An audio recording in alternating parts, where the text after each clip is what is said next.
Bote Nabino Balandi, GCAM Télévision. Merci à vous d'avoir choisi la voie d'excellence. Merci à vous d'avoir choisi la voie des vérités. Elongo na mwana mboka samba olonga ndenge na yebisaka bino toujours mokileza balance. Il faut qu'on ait un bon côté pour justice ya nzambe moto moko te aéchappaka na contrôle nango. Soko ko échapper na contrôle na biso mais justice ya nzambe erataka mutu moko te. Merci na bino batu bozolanda biso à partir ya Suisse. Merci na bino batu bozolanda biso à partir ya Allemagne, bozana Hollande. Merci à vous tous qui nous suivez à partir de Kinshasa. Merci à vous qui nous suivez également à partir de Congo central. Vous êtes au Kasaï oriental, Kasaï central, Kananga, Mbujimai, Mbandaka, Kikwit, Bandunduville, Beni, Butembo, Maniema, Goma, Bukavu, Kisangani. Vous êtes à Likasi comme à Lubumbashi. Vraiment, je vous porte à cœur. On est ensemble dans cette émission pour l'éveil des consciences. Tozana bino ensemble, bon continuer à réagir, bon tinda kaba réaction na bino. Je sais que le seul but qui nous unit, oye salaka keto landana, image oye tambola à travers le monde, c'est le souci du changement, c'est que les choses changent au Congo. Yango bozolanda biso ti na Japon, na Italie, na France, na Paris. Vous êtes en Australie, bamususu ti na Bangkok, na ba pays otondimaki te que Congolais koko se retrouver, bozakuna ebele. Mais nous sommes connectés avec vous grâce aux réseaux sociaux, grâce à ces réseaux sociaux. Merci à vous de participer. Merci à vous de faire de cette émission, votre émission, par vos dons, par votre accompagnement, par façon nyonso bino bokosala kwete table de vérité et à la solo, mais ça y a vérité. Merci aussi également à l'apôtre Gérard Kabea qui nous fait l'opportunité, qui nous donne l'opportunité. Il y a co-présenté émission Oyo na GCAM Télévision. Lors il y a Conseil des ministres Witikoleka, 49e Conseil des ministres, le président de la République a sengi a sali appel na gouvernement bazwa ba mesure de prendre les mesures répressives contre toute forme de tribalisme et a sengi na ba ministère compétent baye ba kozwa ba mesure pour na kobundisa tribalisme. Tout moni pe après Conseil des ministres wana ou avant, je sais pas, président de la République ayambaki bongo ba député Katangé, les 40 députés de l'espace du Grand Katanga, pour na ko échanger na bango par rapport ya ba montée, ba tension tribale, tout ça. Makamunyon sezali ko leka na province ya Katanga. Il les a exhortés de gérer de manière responsable. Moi crise wana ezali ko seleka na kati ya Grand Katanga.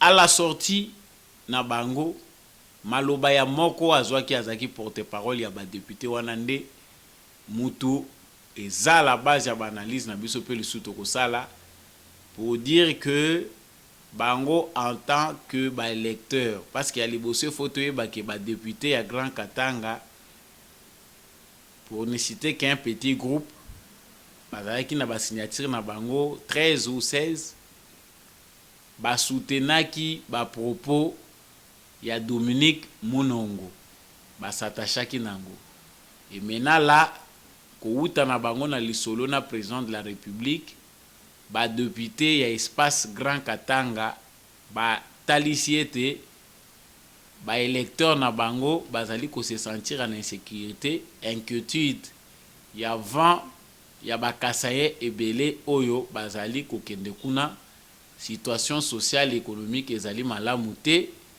bango bazali komona ke ezali charge pour na bango eux-mêmes n'arrivent pas déjà ya ko répondre na ba besoin na bango.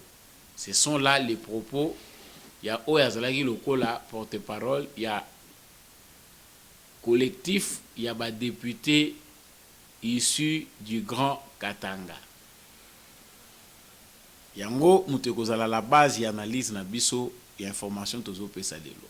Encore une fois de plus, Je vous souhaite le et la bienvenue na émission Oyo Table de Vérité. Et l'ongo toujours na mwana mboka Samba Olonga. N'hésitez pas vraiment de vous abonner. N'hésitez pas de faire abonner. Envoyez-nous vos messages, envoyez-nous vos remarques et vos suggestions. Bokome la biso numéro à Samba Olonga ezaliwana, tope numéro musu ezaliwana, bokoma. Tous en a besoin de suggestions na bino pote ba kokende toujours de l'avant. Nauti koloba awa que le président de la République lors du Conseil des ministres a sololi na ba ministre kotalisa bango makambo oyo vent oyo ya tribalisme ezali kozwa ampleur na kati ya République démocratique du Congo na espace Grand Katanga comme dans certains coins ya Kinshasa et certains d'autres coins du pays. Asengi na ba ministre nyonso ya tutelle bazwa ba mesures sérieuses oyo ko permettre ba mesures moko drastique pour na ko punir topé ko arrêter vent wana ya tribalisme na kati ya République démocratique du Congo pe na ba province où ils sont concernés. Yaliboso d'abord dans l'analyse na biso photo e ba que ce n'est pas pour la première fois que le président de la République parle du problème ya tribalisme na kati ya Conseil des ministres. Ils allaient na ba Conseil des ministres moko elekaki, le président de la République avait demandé au ministre de l'Intérieur et la ministre de la Justice ya kozwa ba mesure forte pour na contre bato oyo bazali ko inciter na tribalisme. Moto nyonso bakokuta azali kolobela makambo ya tribalisme azali ko inciter na haine tribale, il faut ba appréhender pour mettre fin à ces vents-là. Qu'est-ce que nous avons constaté après Maloba ya président de la République? Après Maloba ya président de la République, tu as constaté que jusqu'à ce niveau, ministère de l'Intérieur, na ministère ya justice, na nupenda baswarte politique moko ya malamu ya ko lutter nango contre tribalisme. Alors que le président de la République a tapé la main sur la table et a recommandé à Sengi na ba ministre wana o na cité pour la première fois, le président de la République l'avait fait. À quoi devons-nous nous attendre? Toyebi que ba loi congolaise, loi ya mboka na biso ezali kopekisa tribalisme. Ba propos nyonso yo ezali ko inciter à la haine tribale, eza condamnable selon Mubeko na biso.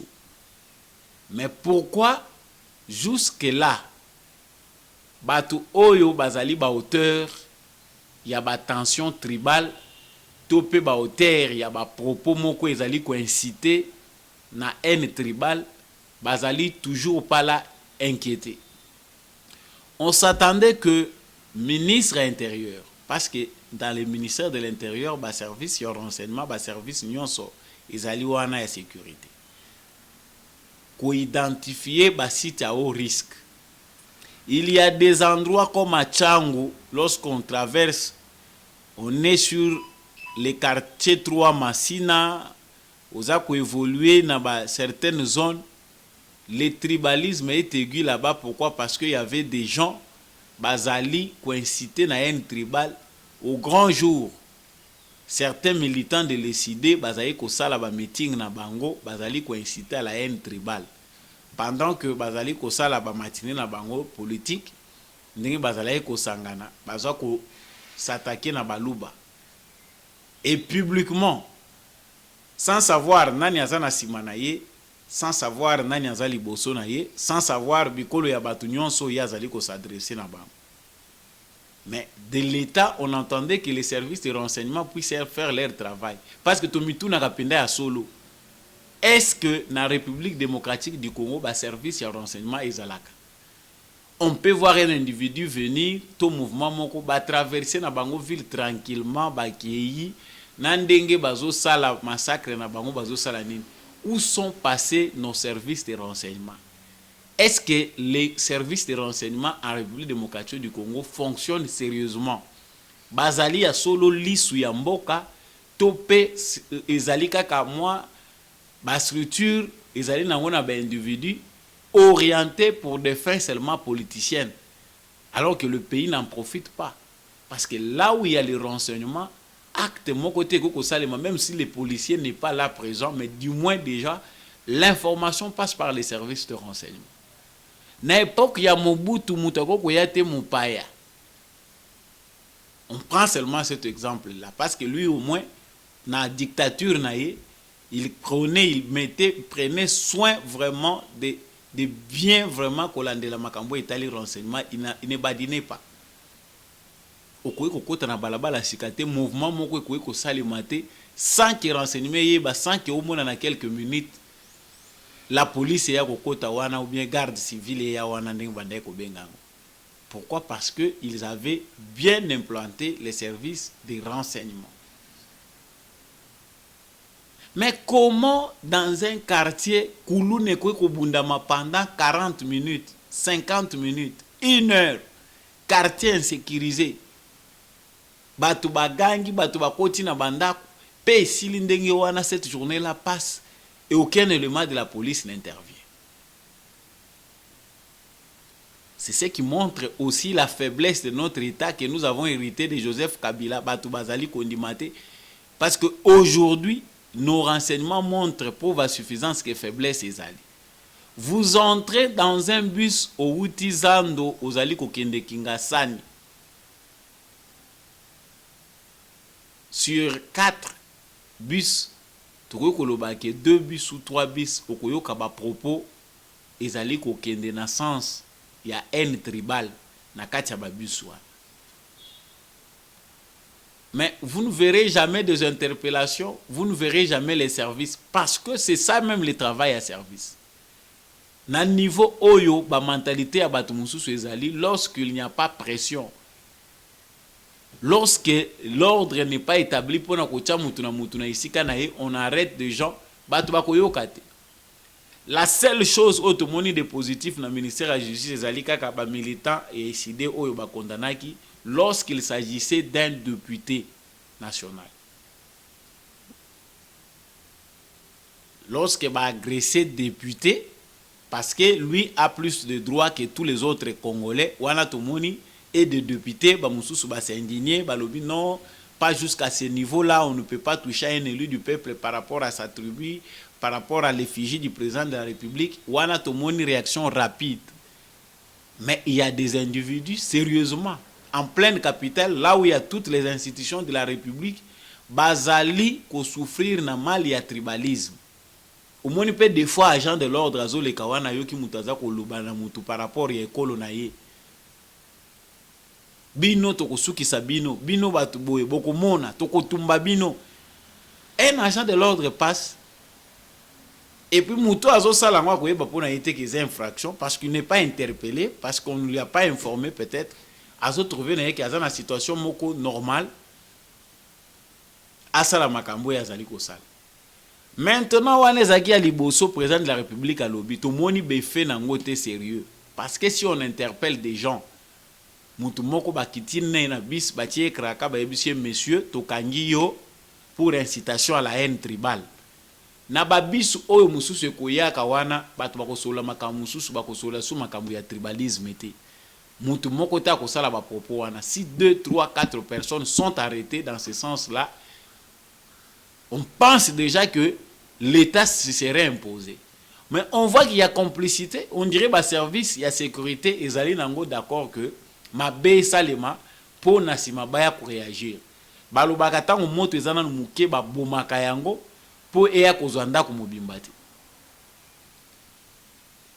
Mais on voit un silence coupable de la part des autorités, des responsables de la sécurité. Si le président de la République a eu des mesures, le gouvernement va prendre des mesures répressives contre toute forme de tribalisme. Conseil des ministres,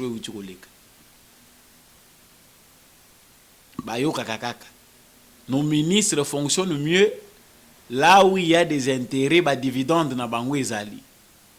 Ça dit que le président a eu des mesures, le conseil des ministres a eu des mesures oyo ezokende na sens ya progrès moko il faut que ça réaliser na ministre wana ministre akokende mbangu parce qu'ayebi que l'argent va sortir tango mbongo ekobima ba commission eza ba rétro commission ezali des factures na ba dépenses ekosalema je vais me retrouver c'est-à-dire mutu insécurité ya batu oyo aza censé ko protéger ezolobela ye te po trouver intérêt nango kaka soki cop na ye moko eye kaka soki batouché soki mwasi na ye soki bana na ye wana ekomi mena affaire ya batu nyonso. Mais où allons-nous avec cette léthargie là? Parce que dans le moment où il faut agir, nous allons mollo vers encore des éventuelles élections. Les élections sont sous les bossoirs. Souvent, dans le moment de l'élection, certains leaders politiques mal appris, bango batrouvaka que discours ya bango eko aider bango malamu pour ba se positionner, ils allaient discours moko ya ko agiter nango corde tribal. Peut-être bato bazo kansaki o eza koleka na Katanga, Kasayen et Katangé oyo ba parti politique moko songolo pakala ba individu bien connu bazali ko pelise la moto, ils allaient uniquement pour na Kasai na Katanga. Non. Vous verrez que dans d'autres régions, il y a des représentants de la haine tribale qui fonctionnent sur base de la haine tribale. Katanga yetu, Goma yetu, ceci yetu. Mais quand on va dans l'histoire, on trouve que les gens sont en train de parler, mais baza ko maîtriser l'histoire de côté baouti. Donc on comprend que ces complots ici politiques, complot ici à tribalisme, ils ont politisé. Même si le chef de l'État ne peut pas le dire clair dans un discours clair, mais au moins, les Congolais n'ont pas dit que entre Congolais, il n'y a aucun problème. De la jeunesse jusqu'à un stade où Tokomi, qui sont à la base souvent des conflits tribaux, conflits interethniques, c'est souvent les hommes politiques, qu'ils soient de l'extérieur ou de l'intérieur, qu'ils soient de l'époque coloniale ou il y a l'époque où à la base, il y a des divisions à la tribu, il y a des massacres où il y a des sur base de la tribu. Cette situation-là, ils ont même dit dans l'Odia, ceux qui sont au Kassai, bateau baza les tétéla de l'Odia, des Katakokombe et des autres, au Koyoka conflit. Mais les gens comme ça, les individus, en temps normal, baza ne l'oka koué la té. Mais quand un politicien entre là au milieu, c'est pour diviser, pour régner malade. Au moins, on connaît la source, les origines. Il y a tribalisme. Bateau à la base à Biloko, on a bien identifié. Il faut une stratégie nationale, une stratégie politique pour mettre fin à cela. Il faut une bonne campagne de communication. Tout n'a vraiment réellement. Ministère de la communication, ministère de la genre, culture et tout ça. Lorsqu'on définit une stratégie d'État, contre le tribalisme, qu'est-ce que peut faire un ministre de la culture par rapport à vision wana ya koboy kolongola ba pensée tribale na kati ya mitu ya ba Congolais? Que peut faire réellement un ministre de la communication et médias? Que peut faire un ministre intérieur, ministre de la justice à Koko Salanine? On pense que nous avons moins de politiciens au Congo, plus d'opportunistes. Parce que si on avait des politiciens, on devait normalement avoir des philosophes, des penseurs, au Bazali Koya dans la scène politique avec des pensées, des solutions par rapport aux problèmes de la société.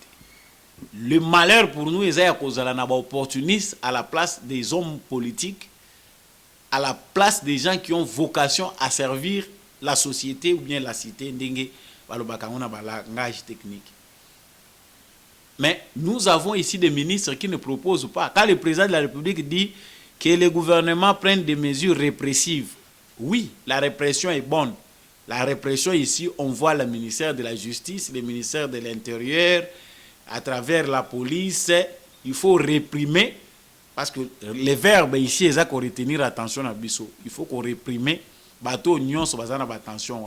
Commencez par les acteurs politiques. commencer à censurer leurs discours, commencer à sanctionner les médias qui véhiculent, qui acceptent d'animer des émissions à caractère tribal, des émissions qui incitent à la violence. Parce que biso ba journaliste o bazo ganga o bazo chama kelele o ba interpeller journaliste o yazali ko animer be émission o ya intention ezali ya ko susciter nango ba haine tribal. On doit l'interpeller. Et lorsqu'on l'entend, on va les transférer à la justice. Comme ça, ceux qui 5, 6, 7 vont interpeller, les autres auront compris que Moussala Otozo, ça les a peine à responsabilité. Mais ici, j'insiste en termes d'éducation et de communication. Parce que Tozo Koutana n'a pas fait à Boye. Tozo le Belango fléau, tribalisme. Depuis l'indépendance, avant l'indépendance, Belge Yemoko a tiré biso songi songi a tiké biso yango. A tiki batupe na ba mentalité wana. O batikali ba néo na ye wana o atiki néo tribaux sur base d'une politique déjà bien établie définie par les Belges. Ba oyo bano batata na bango ba kolisi bango na mentalité à tribalisme bango pe bazokola nango. Vous arrivez dans un certain endroit moi na zoloba sans raison hein. Biso to bala ka baluba te. Et biso na ba Kongo to bala na kate. Et papa na biso déjà lobango. Et ça nango bongo epa na biso. Et na nango kondima yo epa na biso. Biso to bala na kate na bango. Ah, c'est à partir de là que tout part, l'éducation. Nazoko lobango wa nazoko lobango chaque fois. À quoi nous servent nos ministères éducation nationale, EPST, enseignement primaire et secondaire, enseignement. Si les gens, on n'a pas des gens qui réfléchissent sur les solutions à proposer par rapport à l'avenir, bana na biso bazako zoa, bazako transmettre bango chaque jour sur base d'éducation bazako zoa, complexe tribal, ba pensée moko tribal et yango pezo kokota ezako monana à travers ba acte. Parce que là où les gens, dans le monde où il y a la mondialisation, Moutouaz a ba pensée tribale, c'est qu'il est malade. Hein? C'est qu'il est malade, il faut la soigner, c'est un problème psychologique. Dans un monde où, parce que Bango, déjà pour les Occidentaux, déjà le monde est global, chacun veut aller là où il va. Partout les intérêts l'amènent, il va, il change de nationalité, il devient ce qu'il veut, il peut changer lorsque l'autre opportunité se représente et vice-versa. Ce sont les réalités d'aujourd'hui. Des Congolais ont changé de nationalité par rapport aux intérêts qu'ils ont vus là-bas. Malgré discrimination douce, mais avant d'en aller à Malamu, au moins, à Tamundela Zolia Mbongwana, tu travailles $4,500, mais l'éducation ici n'est pas seulement une éducation qu'on donne à l'école, l'éducation à travers les médias, l'éducation à travers les industries. Il y a cinéma. Nous avons des comédiens, nous avons des artistes qu'on n'utilise pas, qu'on utilise pour la propagande politique, pour la recoumissarabat. Ba chanteur oyo ba kobandobela bino ba boka bino ka mabanga bino ba ministre pour boke ndaka ko yemba na bango ko danser na bango na ba makango na bino bo pesa ka bango bambongo. Mais à quand une stratégie nationale oyo écolité de manière définitive contre le tribalisme? Ndenge tozo bunda contre la corruption, on voit bien ce que Jules Alinguet fait. Il associe les médias, il associe les acteurs culturels, il associe tout le monde. Pour que les Kamoko générationnel, c'est un fléau où ils ont un impact dans la bataille. Il faut associer tout le monde. Je pense que la prochaine étape, Gilles Alinguet on doit l'aider. Là, je ne pense pas que c'est dans son domaine, mais il faut normalement un plan pour déjà enseigner comment pourquoi ils ne mangent pas leur faim. C'est parce qu'il y a des voleurs. Et ces voleurs-là sont nombreux, ils sont partout. Voilà pourquoi les enfants ne mangent pas leur faim. Voilà pourquoi des fois leurs parents manquent de minerval pour leur payer. Voilà pourquoi ils ne sont pas dans de bonnes conditions, c'est à cause du vol. Ça, il faut enseigner ça aux enfants. Et pourquoi pas dans le cadre du tribalisme, président Zozouaka va mesure ou va mesure répressive. Mais pourquoi pas un plan d'éducation qui va lutter définitivement contre le tribalisme? Pourquoi pas engager nos acteurs culturels, engager, appeler les philosophes, les enseignants, parce que comme un problème, tribalisme, mouyibi, ils ont caractérisé la société et tous les autres antivaleurs. Et dans un monde où les gens réfléchissent, ils cherchent des solutions durables. Parce que quand on réprime, on n'éduque pas. Hein? C'est bien de réprimer, c'est ça la fonction de l'État. La présidente lobby ba mesure répressive, on va réprimer, arrêter certains. Mais l'hémorragie est là, ça coule déjà parce que jeunes gens moussoussou, allez déjà basi bazuam. On aura tout compris. On aura tout compris que Izali Kosenga que biso nyon s'auto s'impliquer na kati ya luto. Monsieur le président de la République, vos ministres ne nous rendent pas un bon service. Ils sont beaucoup attachés na ba cop o epesa ka bango mbongo. Ce qui fait de nos ministres inefficaces, ba warrior tang ba yaki awa, tout le monde était curieux de voir ce qu'ils peuvent donner. On sent aujourd'hui que certains ministres sont inutiles.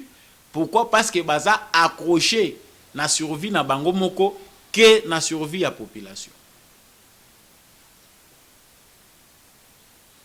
Voilà à quoi on s'attend.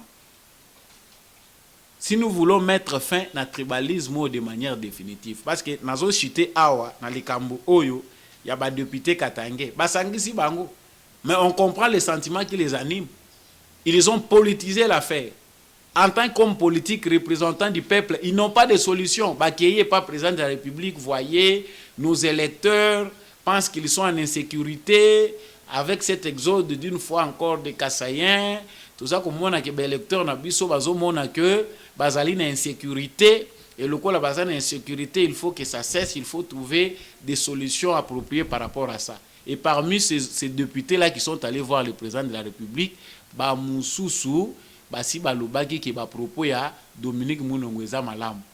Et quand la violence va à ce stade là, parce qu'on devait d'abord commencer par condamner les propos de Dominique Mounongo et puis parler de la réalité de manière positive pour na ko pousser te ba barbare mususu o ba koza la côté Katangé ba kende ko poser ba acte eza yangote.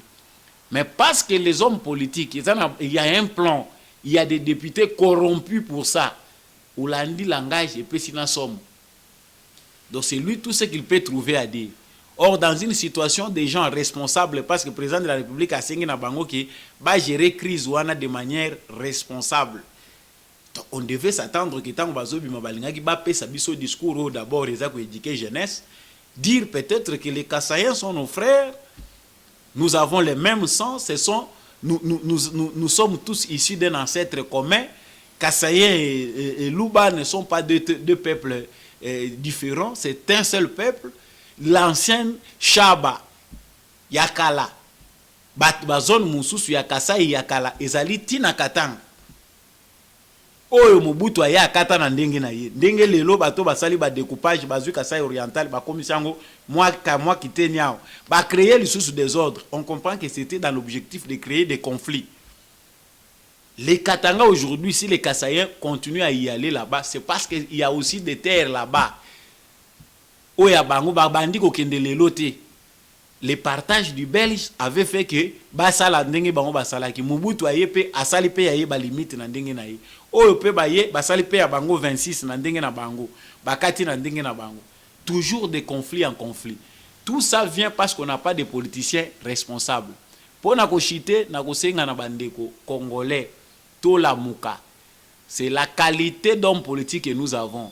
La mauvaise qualité de gouvernants que nous avons, ils allaient poser problème face à changement au Tozakolouk. Nous avons aujourd'hui un président de la République apprécié dans le monde entier. Pourquoi Bayebi Kemboko au Congo ko Simbango eza facilité. Mais le monde entier l'admire, il n'y a que les Congolais qui voient que c'est un mauvais Congolais, un mauvais président. Il ne répond pas à leurs attentes. Bato bakomi mutema moto moto. Mboke ezot kende bien te. À BBC Awa, on a trop d'experts au Congo avec des diplômes sophistiqués. Mais tant que par rapport à regard au monde des autres mondes apprécient Tshisekedi, mais ce sont les Congolais qui voient que Tshisekedi est mauvais.